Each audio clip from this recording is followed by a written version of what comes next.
नमस्कार फ्रेंड्स, तुमचं स्वागत आहे लेक माझी लाडकी या चॅनलमध्ये. आता आपण बनवणार आहोत उपवासाचे थालीपीठ. तर मी तुम्हाला जसं दाखवलं आहे स्क्रीनमध्ये तसं सर्व घ्यायचं आहे. त्यानंतर सर्व मिक्स करून घ्यायचं आहे आणि आता आपण त्यामध्ये साबुदाणा मिक्स करायचा आहे.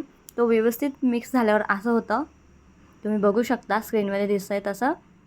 त्यानंतर आता आपण घेणार आहोत तेल आणि पोळपाटावरती आपण एक ओला कपडा घेतला आहे, स्वच्छ धुवून घ्यायचा. तो ओला असला पाहिजे आणि त्यावरती आपण थालीपीठ बनवतो तसं थालीपीठासारखं व्यवस्थित पसरवून घ्यायचं आहे. तुम्ही बघू शकता कसं बनवत आहे ते. आणि असं झाल्यानंतर जर आपल्याला ते व्यवस्थित करता येत नसेल तर आपण हाताला तेल लावून त्याला पसरवू शकतो किंवा आपण पाणीसुद्धा लावू शकतो हाताला, जेणेकरून ते आपल्या हाताला चिकटणार नाही. आता बघू शकता आपल्या झालेलं आहे आणि आता आपण व्यवस्थित मस्तपैकी तव्यावरती छानपैकी असं खरपूस भाजून घेऊया. आपण असं भाजल्याने आपलं तेलही वाचतं आणि व्यवस्थितही होतं, जेणेकरून ते जास्त तेलकट खाऊन आपल्या घशात खवखव होणार नाही. आपण त्याला वेगवेगळे शेपसुद्धा देऊ शकतो.